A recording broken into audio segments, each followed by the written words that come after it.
Hi అండి, మరో కొత్త డిష్తో మీ ముందుకు వచ్చేసాను. అదేంటో కదండి, కేఎఫ్సి టేస్ట్ అదిరింది. అదేంటో చూసేద్దాం పదండి, లేట్ ఎందుకు. Welcome our channel.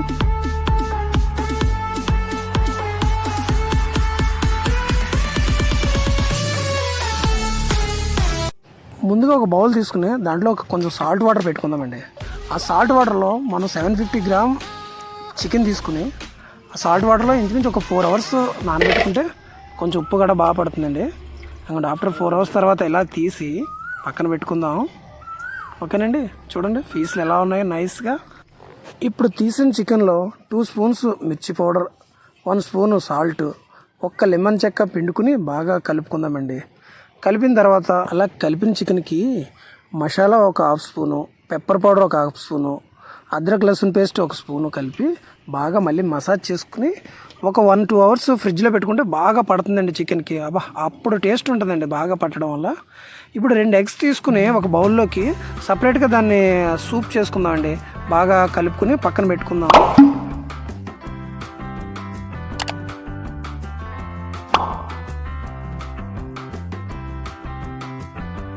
ఇప్పుడు మళ్ళీ ఒక ప్లేట్ తీసుకుని దాంట్లో 1 కప్పు రైస్ పౌడరు, 1/3 కప్పు మైదా, 1/3 కప్పు కార్న్ఫ్లోర్ తీసుకుని కలుపుకుందామండి.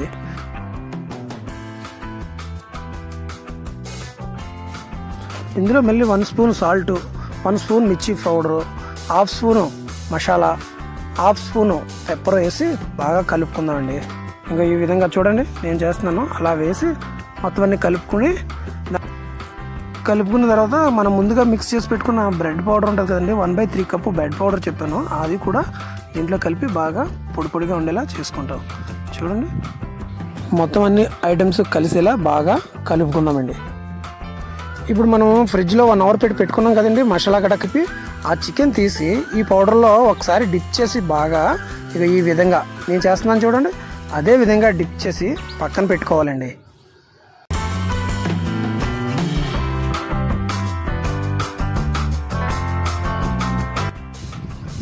ఇలా రెడీ చేసిన చికెన్ని ఒక బౌల్లో పెట్టుకున్న ఎల్లో మిక్సర్ ఉంది కదండి, దాంట్లో డిప్ చేసి ఒక ప్లేట్లో పెట్టుకుని మళ్ళీ ఇంకొకసారి మనం ముందుగా తయారు చేసుకున్న బ్రెడ్ మిక్స్ పౌడర్ ఉంది కదా, దాంట్లో మళ్ళీ ఇంకొకసారి డిప్ చేసి ఆయిల్ వేసుకుందాం. ఇప్పుడు ఆయిల్ కూడా లైట్ లో ఫ్లేమ్లో కాకుండా మీడియం ఫ్లేమ్లో ఉండేలా చూసుకోండి.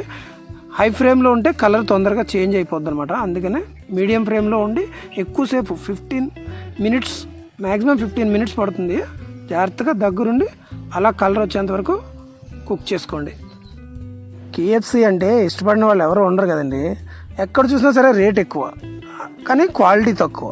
అందుకే మన ఇంట్లో చేసుకుని ఎక్కువసేపు కూడా నిల్వ కూడా ఉంటుంది. మన ఏ జర్నీలో వెళ్ళినా ఎక్కడికి వెళ్ళినా కూడా తీసుకుని వెళ్తే కేఎఫ్సి తిన్నట్టు ఉంటుంది, మన సాటిస్ఫాక్షన్ కూడా ఉంటుంది, హెల్తీ కూడా. ఇది చూడండి ఇలా అయిన తర్వాత దాన్ని తీసుకుని ఇంకా ఈ విధంగా కలర్ వచ్చిన తర్వాత ఒక బౌల్లో తీసుకుని చూడండి టేస్ట్ కలర్ ఎలా ఉందో, బాగుంది కదా. నాకైతే సూపర్ అదిరింది. దానికోసం కొంచెం సాస్ వేసుకుని, చిల్లీ సాస్ కానీ టమాటా సాస్ కానీ ఏదైనా వేసుకుని దాంట్లో డిప్ చేసుకుని తింటూ పెగ్గేస్తే ఉంటుంది బాబు. ఆ కిక్కే వేరబ్బా. ఇప్పుడు నేను తిని మీకు టేస్ట్ చెప్తా. ఎప్పుడు పిల్లలు కేఎఫ్సి అంటారు, కొంటాం. 300 రూపాయలు కాదు 3 పీసులు వేస్తాడు. ఎలా చెప్పండి. ఇది చాలా ఈజీ పద్ధతి. చూడండి, ట్రై చేయండి, చాలా బాగుంటుంది కూడా టేస్ట్. ముక్క బాగా ఫ్రై అయిందండి. ఇప్పుడు చూడండి దాన్ని ఇలా డిప్ చేసుకుని తింటే ఉంటుంది మరి. Wow. Close your eyes. Open. 3.